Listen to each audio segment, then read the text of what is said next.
Welcome student. जैसा कि इसके पहले की क्लास में आप बहुत सारी डिजीज़ों के बारे में पढ़ चुके हैं, जैसे कि टाइफाइड, निमोनिया, एस्केरियासिस, अमीबी पेचिस, हाथी पाँव, फाइलेरियासिस।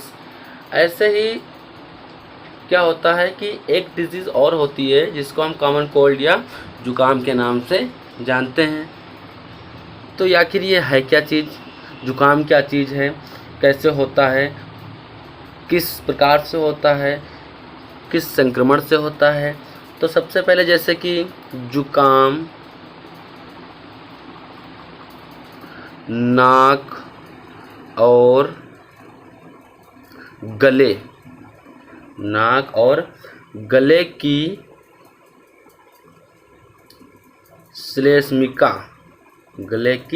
श्लेष्मिका कला में विषाणु संक्रमण के कारण, यानी कि विषाणु संक्रमण के कारण होने वाला शोथ है।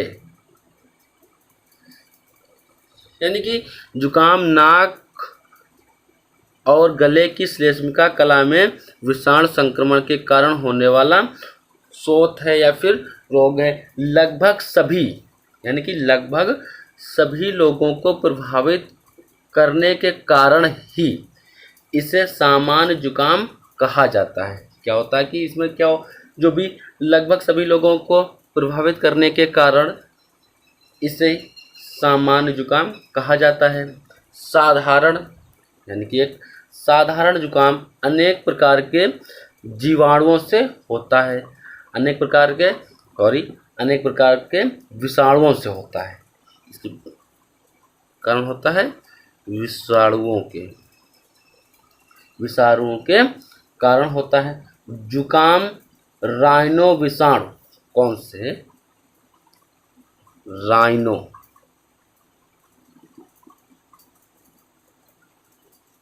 जुकाम राइनो विषाणु द्वारा होता है।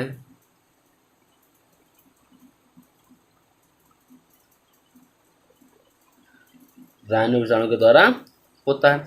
इस रोग से विषाणु बदलते मौसम में, यानी कि इस रोग से विषाणु बदलते मौसम में, विशेषकर शीत ऋतु में श्वसन मार्ग, कौन से ऋतु में? शीत ऋतु में श्वसन मार्ग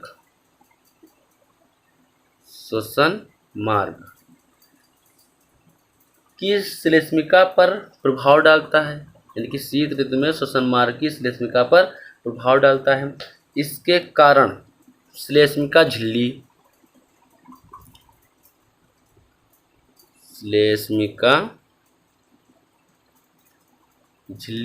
क्या होता है? इसके कारण श्लेष्मिका झिल्ली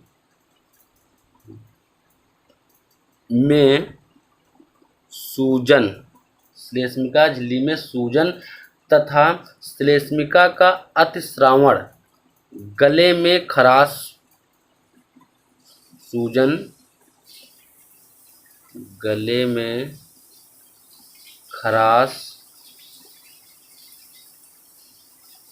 छींकना,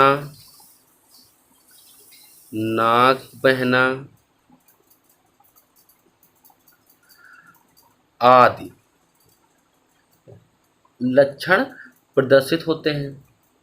क्या होता है कि जैसे इसमें श्लेष्मिका झिल्ली में सूजन तथा श्लेष्मिका का अतिस्रावण, गले में खराश, छींकना, नाक बहना आदि लक्षण प्रदर्शित होते हैं। नाक के स्राव तथा छींक के साथ निकलने वाले स्राव के विंद कणों द्वारा संक्रमण फैलता है। जुकाम से पीड़ित व्यक्ति जब दूषित हाथों में कोई वस्तु उठाता या छूता है, जैसे कि पुस्तक, बर्तन, पेन आदि।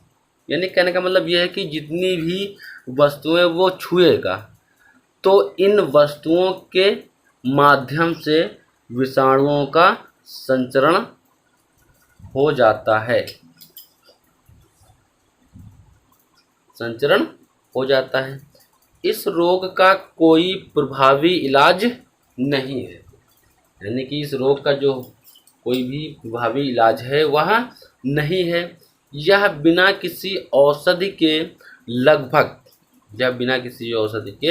लगभग 7 से 8 दिन में ठीक हो जाता है। जुकाम के कारण होने वाले, यानी कि जुकाम के कारण होने वाले सिर दर्द, बदन दर्द,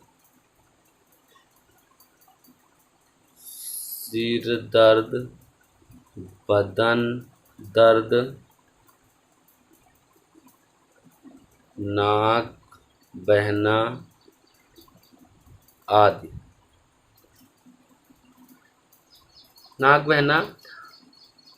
के लिए औषधि प्रयोग की जा सकती है। अनेक प्रकार के 200 से भी अधिक विषाणु सामान्य जुकाम के रोगाणु हैं।